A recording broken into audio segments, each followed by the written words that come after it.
Hello दोस्तों, आज अपने शुरू करने वाले हैं संविधान। सबसे पहली बात आती है कि संविधान है क्या और हमें संविधान की ज़रूरत क्या है। पहले क्या था, संविधान नहीं था, पहले कुछ और चीज़ें थी। पहले एक इंसान का राज चलता था, जो शक्तिशाली है उसका क्या होगा, राज होगा। लेकिन धीरे धीरे हमने बाहर वाले लोगों को देखा कि वहाँ ऐसा नहीं होता। वहाँ कुछ लॉ है, उस लॉ में सभी को समान रूप से मापा जाता है और उसी के अंडर एक प्रोसेस किया जाता है जिसे हम संविधान कहते हैं। ठीक है, संविधान के बारे में आगे पढ़ने से पहले हमें उसका इतिहास देखना पड़ेगा कि संविधान कैसे पनपा हमारे क्षेत्र में या हमारे भारत में संविधान कैसे आया। देखो, पहले आज से हम चले जाते हैं काफ़ी पहले, जब पालसी और बक्सर की लड़ाई हो रही थी। पालसी और बक्सर की लड़ाई।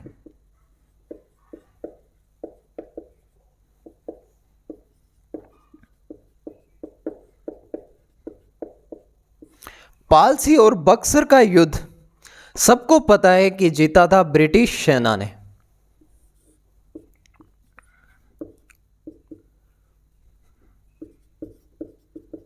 किसने जीता? ब्रिटिश सेना ने। अब ये कहाँ हुआ था? ये बंगाल के आसपास हुआ था। और हकीकत में अगर हम बात करें कि उस वक्त भारत में सबसे ज़्यादा पैसा कहाँ था, तो वो बंगाल के एरिया में ही था। तो जैसे ही ब्रिटिश सेना ने ये दोनों युद्ध जीते तो बंगाल पर अपना राजस्व स्थापित किया। और उस राजस्व को स्थापित करने के लिए ब्रिटिश लोगों ने बोला कि हमें भारत में व्यापार करना है। अब मान लो कि मैं आपके पास आऊं और बोलूं कि सर आप किसी छोटे मोटे रियासत के राजा हो, मैं बोलूं कि सर मैं व्यापारी बंदा हूं, मुझे आपके यहाँ पर व्यापार करना है। इससे आपको भी डेवलपमेंट मिलेगा और मुझे भी डेवलपमेंट मिलेगा। तो अपने दोनों क्या बोलेंगे, ठीक है आप करो और मैं आपको एक लीज पे अपना क्षेत्र दे दूंगा, या लीज पे जो भी मेरी प्रोसेसिंग होगी वो मैं आपको दे दूंगा। यही किया था ब्रिटिश कंपनी ने। ब्रिटिश सेना ने एक कंपनी बनाई, ईस्ट इंडिया कंपनी।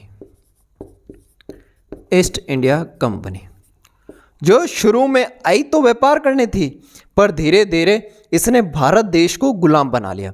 और इसके पीछे जो सबसे बड़ा हाथ था वो ब्रिटिश सेना का था, क्योंकि ब्रिटिश सेना का प्लान भी क्या था, भारत पर कब्जा करने का ही प्लान था। जब उसने वेस्ट बंगाल, बंगाल के आसपास के क्षेत्र में देखा कि इतना ज़्यादा पैसा है तो हम यहीं पे अपना राजस्व स्थापित करते हैं। तो ईस्ट इंडिया कंपनी ने बहुत सारे लॉ बनाए, बहुत सारे एक्ट बनाए, और जिसका एकमात्र उद्देश्य क्या था, भारत पर शासन करना। अब क्या होगा, अगर कोई भी इंसान आपके घर पर किराए पर रहता है तो वो पहले दिन तो आके नहीं बोलेगा कि मुझे घर पे कब्जा करना है। वो क्या करेगा, धीरे धीरे आपके मन में जगह बनाएगा, फिर कुछ और करेगा, फिर धीरे धीरे धीरे धीरे अपने अंदर सुधार करता करता हुआ एक दिन आपका घर हड़प लेगा। ऐसा ही करेगा। ऐसा ही ईस्ट इंडिया कंपनी ने किया। ईस्ट इंडिया कंपनी ने अपने आप को एस्टेब्लिश किया और टाइम टू टाइम बहुत सारे एक्ट बनाती गई, और उन एक्ट से धीरे धीरे इसने खुद को भारत का राजा बना दिया। कैसे, वो देखते हैं। सबसे पहला एक्ट पढ़ाया जाता है या जो बनाया जाता है वो है 1773 का रेगुलेटिंग एक्ट।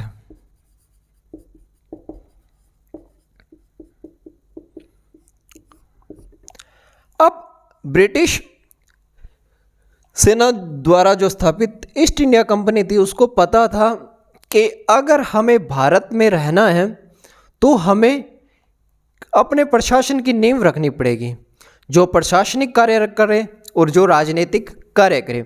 और इसी एक्ट के तहत पहली केंद्रीय प्रशासन की नींव रखी गई। किसकी? केंद्रीय प्रशासन की नींव रखी गई, जो राजनीतिक कार्य और प्रशासनिक कार्य दोनों देखती थी।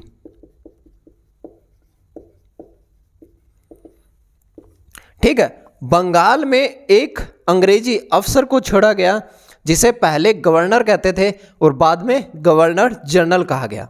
क्या? पहले गवर्नर कहते थे, बाद में गवर्नर जनरल कहा गया। तो अपने देखते हैं 1773 का रेगुलेटिंग एक्ट। इसमें मैंने आपको एक बात बताई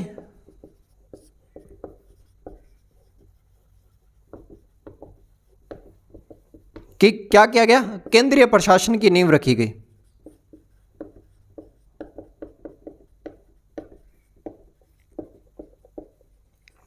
दूसरा, गवर्नर को क्या कहा, गवर्नर जनरल। और इसके तहत बनने वाले पहले गवर्नर जनरल कौन थे, वारेन हैस्टिंग्स। और इनके अधीन मुंबई तथा मद्रास के गवर्नर काम करते थे। कलकत्ता प्रेसिडेंसी में एक सरकार बनाई गई, कलकत्ता में एक सरकार बनाई गई जिसका मुख्य जो मेंबर था वो कौन था, गवर्नर जनरल था। और 1773-74 में एक उच्चतम न्यायालय की स्थापना की गई। 1773-74 में उच्चतम न्यायालय की स्थापना की गई, जिसमें एक मुख्य न्यायाधीश और 3 अन्य न्यायाधीश थे। और यहीं से क्वेश्चन आता है कि मुख्य न्यायाधीश कौन थे।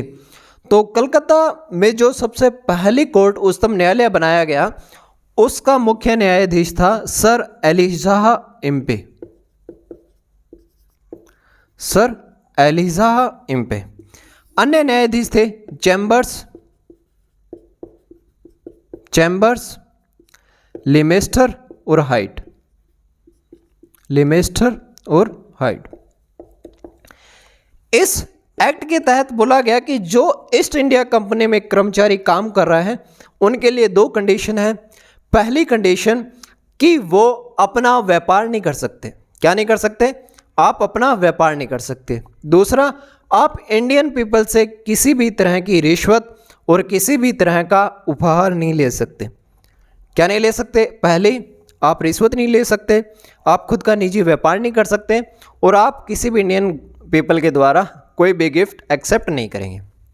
सबसे इंपॉर्टेंट 1773 रेगुलेटिंग एक्ट हमें क्या सिखाता है, 1773 रेगुलेटिंग एक्ट हमें बताता है कि केंद्रीय प्रशासन की नींव रखी गई। कलकत्ता प्रेसिडेंसी में एक सरकार बनाई गई जिसका मुख्य इंसान कौन था, गवर्नर जनरल। और भारत के प्रथम गवर्नर जनरल कौन थे, वारेन हेस्टिंग्स। ठीक है, इसके बाद में आता है कि 1773-74 में कलकत्ता में एक उच्चतम न्यायालय की स्थापना की गई जिसमें एक मुख्य न्यायाधीश और 3 अन्य न्यायाधीश थे। मुख्य न्यायाधीश का क्या नाम था, सर एलिजाह इम्पे। 3 अन्य न्यायाधीश का क्या नाम था, लिमेस्टर, चैम्बर्स और हाइट। इसके तहत एक कंडीशन और बनाई गई। इस कंडीशन में रखा गया कि जो ईस्ट इंडिया कंपनी में कर्मचारी काम कर रहा है वो क्या नहीं कर सकता, वो किसी भी तरह का निजी व्यापार नहीं कर सकता और वो किसी भी तरह से इंडियन पीपल से रिश्वत या गिफ्ट नहीं ले सकता। इसके बाद में एक नियम बनाएगा 1784 पिट्स इंडिया एक्ट। 1784 में पिट्स इंडिया एक्ट बनाया गया। 1784 पिट्स इंडिया एक्ट।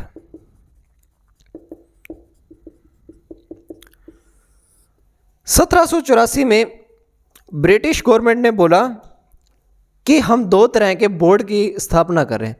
बोर्ड जो एक तो व्यापारिक मामले देखे और एक राजनीतिक मामले देखे। तो कितने तरह के बोर्ड की स्थापना की गई, 2 तरह के बोर्ड की स्थापना की गई, एक बोर्ड ऑफ डायरेक्टर, एक board of controller. Board of director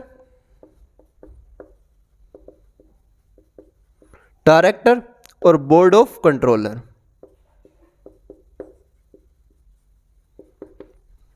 सत्रह सौ चौरासी पिट्स इंडिया एक्ट में 2 तरह के बोर्ड की स्थापना की गई। पहला बोर्ड ऑफ डायरेक्टर, दूसरा बोर्ड ऑफ कंट्रोलर। जो बोर्ड ऑफ डायरेक्टर था वो व्यापारिक मामलों के लिए था, वो बिजनेस मैटर के लिए था, और जो बोर्ड ऑफ कंट्रोलर था वो पॉलिटिकल मैटर के लिए था। वो किसके लिए था? पॉलिटिकल मैटर्स के लिए था। तो 1784 पिट्स इंडिया एक्ट में दो तरह के बोर्ड की स्थापना की गई। पहला बोर्ड ऑफ डायरेक्टर, दूसरा board of controller. Board of director था वो बिजनेस मैटर्स के लिए था, यानी कि व्यापारिक मामलों के लिए था। जो बोर्ड ऑफ कंट्रोलर था वो पॉलिटिकल मैटर के लिए था, यानी कि राजनीतिक मामलों के लिए था। अब इसके बाद में एक नया एक्ट आया जिसे बोलते हैं 1813 का चार्टर अधिनियम। 1813 का चार्टर अधिनियम। इस अधिनियम के तहत अब क्या था कि कंपनी लीज पे आई थी, ईस्ट इंडिया कंपनी थी, वो लीज पे आई थी। अब लीज का टाइम पूरा होने वाला था, तो ब्रिटिश अंपायर ने सोचा कि हम मीटिंग करते हैं और एक नया कानून ही बना देते हैं कि अब जो ईस्ट इंडिया कंपनी है वो अपना लीज एग्रीमेंट 20 साल तक बढ़ा रही है। क्या कर रही है? 20 साल तक बढ़ा रही है। और दूसरी, जिस बॉर्डर पे ब्रिटिश अंपायर की कंपनियां हैं, यानी कि जो बॉर्डर ईस्ट इंडिया कंपनी के अंडर में आते हैं, वो बॉर्डर अब खोल दिए जाएंगे ब्रिटिश आम नागरिकों के लिए। किसके लिए? ब्रिटिश आम नागरिकों के लिए खोल दिए जाएंगे, ताकि क्या हो कि ब्रिटिश के जो आम नागरिक है वो भारत में आए और अपना व्यापार कर सके। 1813 से पहले ईसाई पादरियों को भारत में आने से सख्त मनाही थी। अब ब्रिटिश अंपायर ने क्या किया कि 1813 में इस एक्ट के तहत ही बोला कि ईसाई पादरी अब भारत में आ सकते हैं, क्योंकि ब्रिटिश अंपायर ने देखा कि भारत के जो लोग हैं वो सबसे ज़्यादा धर्म में मानते हैं। और ब्रिटिश अंपायर को लगा कि अगर हम भारत में अपना धर्म स्थापित कर लेंगे तो हमें निकालना मुश्किल हो जाएगा भारतीय लोगों के लिए। तो इसी के तहत उन्होंने ईसाई पादरियों को भारत में लाना शुरू किया। बहुत सारे चर्च बनाए गए ताकि उनके धर्म का प्रचार प्रसार हो, जैसा कि हम आज भी देखते हैं कि हमारे आसपास में बहुत सारे चर्च है। तो 1813 से पहले चर्च नहीं थे। 1813 से तो पहले ईसाई पादरियों को भारत में देखा तक नहीं गया। ये ब्रिटिश अंपायर ने 1813 में एक लॉ बनाया, जिस वजह से क्या हुआ, ईसाई पादरी भारत में आने लगे। तो अब देखते हैं अपने 1813 का चार्टर अधिनियम।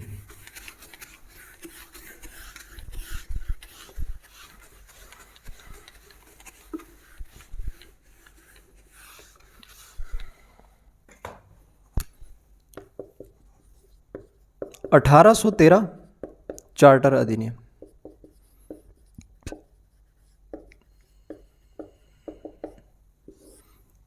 पहला, कंपनी के एकाधिकार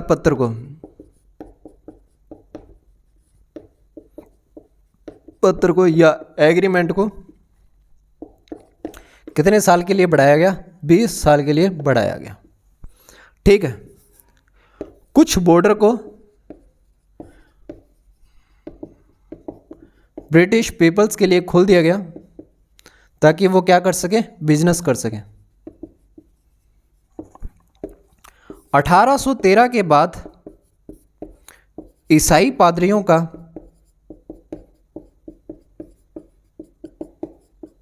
का भारत में आना शुरू हुआ। और यहीं से एक बार क्वेश्चन पूछा गया था सेजियल में 2000 जो लास्ट हुआ अपना, इसमें पूछा गया था कि किस अधिनियम के तहत ईसाई पादरियों को भारत में आने की अनुमति मिली थी। तो वो किस अधिनियम के तहत मिली थी? 1813 चार्टर अधिनियम के तहत मिली थी। एक और क्वेश्चन आता है कि ब्रिटिश अंपायर का एकमात्र उद्देश्य रह गया था भारत पर राज करना, किस अधिनियम के तहत? ये क्वेश्चन काफी बार आता है कि किस अधिनियम के तहत ब्रिटिश अंपायर का एकमात्र उद्देश्य रह गया था भारत पर राज करना। तो वो अधिनियम है 1833 का अधिनियम, जिसमें गवर्नमेंट ने जो ब्रिटिश गवर्नमेंट ने थी उसने बहुत सारी चीज़ें बोली थी, वो अपने कल पढ़ेंगे। आज जनरल इंट्रोडक्शन कराया मैंने, कल 2-3 एक्ट इंपॉर्टेंट, वो एक्ट पढ़ा के अब अपने आगे शुरू कर देंगे। Thank you so much.